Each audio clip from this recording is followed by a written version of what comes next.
विपक्ष जो है ये कहा जा रहा है कि डराया जा रहा है, भरमाया जा रहा है, और साथ ही साथ क्या इसको देखिए, क्या वोट बैंक एक देखें, ये उसकी सियासत, उसके लिए ये है, सत्ता पाने के लिए दरअसल ये हो रहा है, इसीलिए डराया जा रहा है। आप ही की इसी सवाल में से सवाल निकाल लेता हूँ। चुनाव है मोहतरमा, कहाँ जा रही हैं दूर? वो है ना एक राहत इंदौरी का बहुत मशहूर शेर है कि अंधेरे चारों तरफ साएं साएं करने लगे, चिराग हाथ उठाकर दुआएं करने लगे, और सलीका जिनको सिखाया था हमने चलने का, वही लोग आज हमें दाएं बाएं करने लगे। अब आपको बताता हूं कि आरएसएस की और भारतीय जनता पार्टी की जो मानसिकता है वो संविधान विरोधी है और आरक्षण विरोधी है।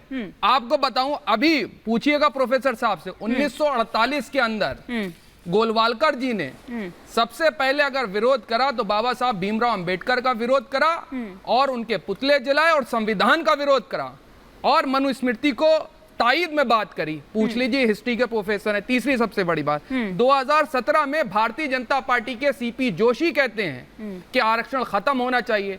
2015 में आदरणीय मोहन भागवत जी कहते हैं कि आरक्षण की समीक्षा होनी चाहिए। और अभी इनके एक सांसद जिन्होंने कहा कि हमको 400 सीटें इसलिए चाहिए कि हम संविधान बदल दें। जब आप संविधान बदल देंगे तो आरक्षण के ऊपर आंच नहीं आ रही है। आप मुझको बताइए। और अब सबसे बड़ी बात, उत्तर प्रदेश में 3 स्टेट यूनिवर्सिटीज हैं जिसमें 75%, 73 से 74, 75% लोग जो हैं वो एक ही अपर कास्ट के लोग हैं। बाकी ओबीसी दलित समाज के कितने लोग हैं? 1125 पद है प्रोफेसर्स के। पूछिए 4 से 5%, 6%, 27% आरक्षण होने के बावजूद और जामिया की भी बात करिए। प्रोफेसर और प्रोफेसर के पद खाली पड़े हुए क्यों नहीं करे? 45 से 46 सेंटर यूनिवर्सिटीज हैं जिनमें से एक ही कास्ट, एक ही लोगों के लोग जो हैं वो वाइस चांसलर बनाए जाते हैं। ओबीसी, दलित और माइनॉरिटी कितने बनाए गए? प्रोफेसर साहब से पूछिए, क्या ये आपको भेदभाव और पक्षपात नहीं नजर आ रहा है? क्या इस पे चर्चा नहीं होनी चाहिए? आरक्षण अगर देना है तो असल मुद्दों के ऊपर आरक्षण देखिए। एएमयू पर बात करिए ना, जामिया पर बात करिए, उस पर क्यों नहीं बात करते? नहीं, मैं क्या मतलब देशव्यापी मुद्दों पे बात नहीं करूंगा। अच्छा। मैं सिर्फ आरक्षण के मुद्दे पे आप एएमयू और आपने कपिल जी को कोट कर कहा, तो एक बार कपिल जी से रिएक्शन ले लो, फिर मैं गीता जी का रुख करूंगी। नहीं, जिन्होंने 52 साल तक नागपुर के कार्यालय पे तिरंगा झंडा नहीं फहराया हुआ, लेकिन चूंकि आज जो है उनके अंदर देश मैं गीता जी का रुख भी करूंगी, गीता जी का रुख भी करूंगी, लेकिन आपने प्रोफेसर साहब को कहा तो एक बार कोट कर तो एक बार उनका रिएक्शन ले लो। प्रोफेसर साहब देखिए, मैं मुद्दे को आरक्षण पे रखना चाहता हूं, इसलिए मैं और मुद्दों पे नहीं जाऊंगा। वो डिबेट को डिरेल करने का एक अच्छा तरीका होता है। मुझे ये बता दे कि अलीगढ़ मुस्लिम यूनिवर्सिटी क्या सेंट्रल यूनिवर्सिटी नहीं है? जामिया क्या सेंट्रल यूनिवर्सिटी नहीं है? वहां पे ना नौकरी में और ना एडमिशन में। गलत कह रहे हैं आप। बिल्कुल सही कह रहा हूं। मुझ पे मुकदमा कर देना अगर मैं गलत कह रहा हूं तो। एक भी एससी एसटी का रिजर्वेशन नहीं है। आप देखिए जा करके, इकोनॉमिकली वीकवर्ड का रिजर्वेशन नहीं है। अरे छोड़िए यार, आप रहने दो। पहले भैया पहले पता करके आ जाया करो कौन सी जात के हैं, कौन से जो है यार। पहले फिर पता करके आ जाया करो, डिबेट में तब बात किया करो। अगर पढ़े डिबेट में नहीं उससे प्रेसिडेंट रहा हूं, मुझे मालूम है क्या होता है वहां पे। सर आप अगर है तो जामिया में जाइए, अलीगढ़ में जाइए, एक भी रिजर्वेशन ओबीसी और एससी एसटी का नहीं है, ना अलीगढ़ में ना जामिया में। कोर्ट के अंदर सुनवाई भी हो रही थी, उसके बाद क्या हुआ है पूछ लीजिए जाकर के। बताइए प्रोफेसर आप कुछ कहना चाह रहे हैं? नहीं है रिजर्वेशन वहां पे। आदरणीय कपिल जी, आप देखिए अपनी बात में खुद ही फंस गए। कैसे फंस गए बताइए? नहीं, अब मेरे आप बोल रहे हैं, बताइए। बीच में काटा नहीं आपकी बात कोई भी। मैं भी तो यही कह रहा हूं कि 2014 से लेकर 2024 10 साल हो गए आपको। तो एएमयू में या जामिया मिलिया में और सेंट स्टीफेंस में और बनारस हिंदू यूनिवर्सिटी में आपको बताता हूं, बनारस हिंदू यूनिवर्सिटी में एससी एसटी को रिजर्वेशन है, ओबीसी को नहीं है। और जामिया मिलिया में और अलीगढ़ मुस्लिम यूनिवर्सिटी में ना एससी एसटी को है ना ओबीसी को है। और सेंट स्टीफेंस में ना एससी एसटी को है ना ओबीसी को है। 10 साल में आपने क्यों नहीं दिया? अरे मुझसे क्यों पूछ रहे हो भाई? नहीं, आपसे शाहिजा जी से पूछिए, मुझसे क्यों पूछ रहे हो? आप डिफेंड कर रहे हैं। मैं डिफेंड नहीं कर रहा हूं। ठीक है, मैं आपको कमजोरियां आपकी बता रहा हूं। बहुत अच्छी। एक मिनट। तो गीता जी और यूपी में जो कह रहे थे, आपने यूपी की यूनिवर्सिटीज में क्यों नहीं कर दिया? मुलायम सिंह के होते, अखिलेश के होते हुए आपने क्या किया? और सुनिए, ओबीसी में जो वास्तविक ओबीसी है, बेचारा धोबी है, कोई दर्जी है, लोहार है, गुजर है, मीना है, जाट को कौन लाया? राम प्रकाश गुप्ता जी। और वो प्रथा ऐसी चली आज पूरे देश के अंदर धौलपुर और भरतपुर को छोड़ के सब पूरे देश के जाट जो है, जाट वो हैं जिन्होंने 1903 में पंजाब हरियाणा के अंदर, जो पंजाब अविभाजित पंजाब में जब पूरा इकट्ठा था, उन्होंने दलितों पे एग्रीकल्चर लैंड खरीदने पर रोक लगा दी। 1940 में उन्होंने बनियों और खत्रियों पे एग्रीकल्चर लैंड खरीदने पर रोक लगा दी ताकि जाटों के हाथ से एग्रीकल्चर लैंड ना खरीद वो चली जाए वापस।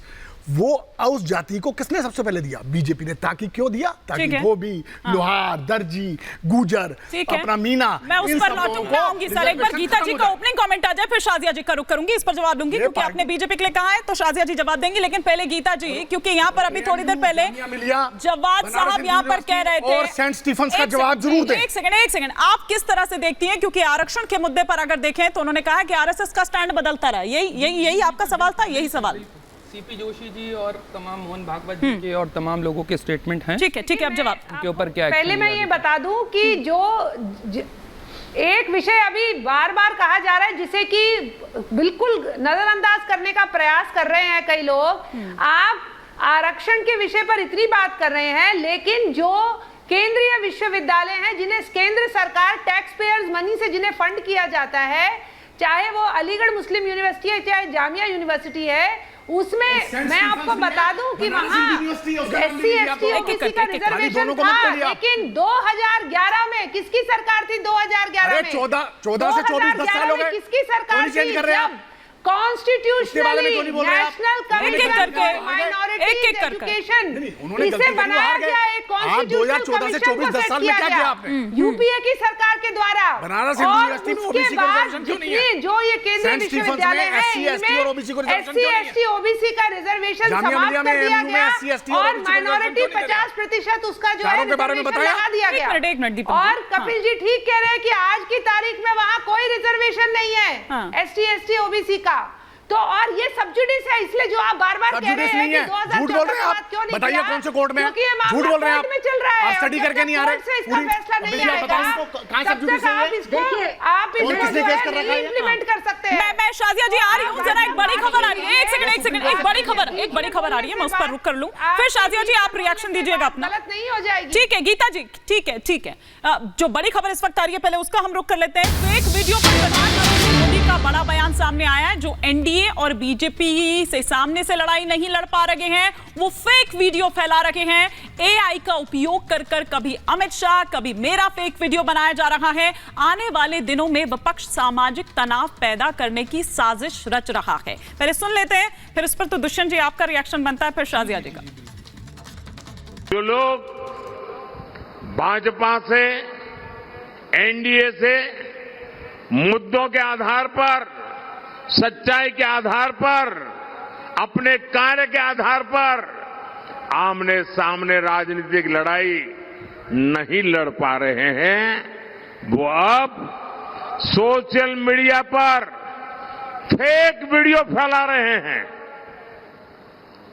हमारी पार्टी के अलग अलग नेताओं की आवाज में आर्टिफिशियल इंटेलिजेंस का उपयोग करके कभी मेरी आवाज, कभी हमारे अमित भाई की आवाज, कभी हमारे नड्डा जी की आवाज, कभी हमारे मुख्यमंत्रियों की आवाज, और जो कभी हमने सोचा भी ना हो ऐसे वाक्य हमारे मुंह में रख करके आग लगाने की कोशिश कर रहे हैं। ऐसी खबरों से, ऐसे वीडियो से समाज के अंदर तनाव पैदा करने का षड्यंत्र चल रहा है। देश में अगर शांतिपूर्ण चुनाव चलते रहे तो इनके इरादे कभी भी सफल नहीं हो सकते, और इसलिए आने वाले 1 महीने के अंदर अंदर देश में कोई बड़ी हरकतें करने का इनका इरादा है। और मैं एक बड़ी गंभीरता से उन पर आरोप लगा रहा हूं। सामाजिक तनाव पैदा करके अनहोनी घटनाएं घटे, इसके खेल खेले जा रहे हैं।